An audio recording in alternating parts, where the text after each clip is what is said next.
I'm going to make a patchwork winter tree with this wooden cutout from Dollar Tree, some cardboard, and this wood slat also from Dollar Tree, and I cut a little slit with my rotary tool and it's going to be the base of my tree.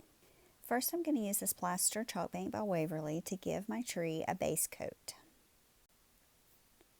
And then I'm also going to add a coat to my base piece. And now I'm going to use my tree to trace some pieces onto this cardboard that I want to use for my little patches. I'm going to go ahead and cut out those side pieces and place them on, and once I see where they're going to lay, then it helps me kind of pick a placement for my top piece. So I'm going to trace that out and cut that out as well. And then I'm going to peel away the top layer of that cardboard to show the corrugation underneath. And those pieces are going to get a coat of that white paint as well. Now to give my tree some interest so that it's not just flat white, I'm going to use this moss chalk paint and some gilded oak acrylic paint by Folk Art and just start dry brushing on very lightly just to give it a hint of green and gold. And I'm going to brush that onto my patch pieces as well. And I'm just doing the green first and then going over it with the gold on top. Once all of those layers are good and dry, I'm going to use my mini sander to go over the top and the sides just to blend that paint in and kind of distress my edges a little bit. And then I'm going to put a layer of Mod Podge over the tree and the patchwork pieces. And one of the reasons that I am using the Mod Podge like this is because once it's dry, I'm going to add on some of this antique wax and it just makes it easier to wipe back. So I'm just covering the whole project with this antique wax, and I know it looks a little crazy, but trust the process. Putting some on all my pieces, and then I'm going to use a wet wipe to wipe back most of that wax. I do want to keep most of the brightness from the middle, but around those edges I really like that aged look, and I do like the streaks in the middle too. And at this point you may be thinking this is not going very well, and to be honest with you, I was a little worried myself, but just hang with me because it's going to get better, I promise. And then I also used the wax on my brush to go over that base piece and sand the edges of that a little bit. And now it's time to glue my patches on, so I'm going to put them in the places where I traced to cut them out. And hopefully by this point you can kind of see where I'm going with this, and I am really liking how it's coming together. Now that I have the tree finished, I'm going to put some glue in my base and stick it in that little slit that I cut out earlier.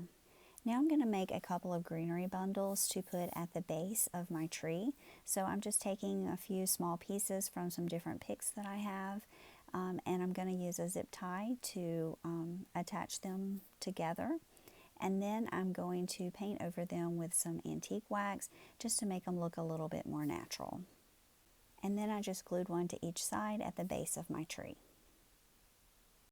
Now I flip my camera around here just so you can kind of see me work as I'm putting on the rest of my embellishments. I have a couple of these twigs that I'm going to glue on, and then I have some pine cones. These are some that I got from Dollar Tree. I'm going to glue a bigger one on, and then I have some little mini ones that I got on sale at Hobby Lobby in their fall clearance. They also have some Christmas ones though.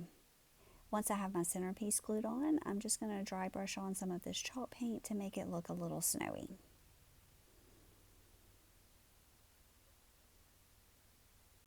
Now, I do want a pretty simple bow on this one because I don't want to cover up too much of my tree, but I'm going to go ahead and use my Bodabra to piece together a few different types of ribbons and materials. I used a burlap looking ribbon, a strip of muslin that I coffee stained, and this strip of cheesecloth that I also coffee stained, and they're about 12 inches long.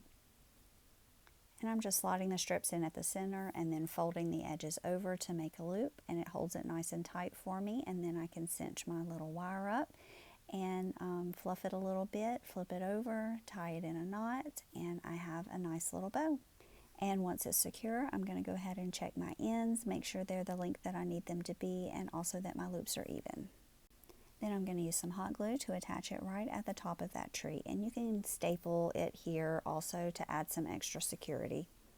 Then I'm going to use some of the greenery that I used at the bottom and just tuck it underneath my bow to give it a little bit of balance between the top and the bottom.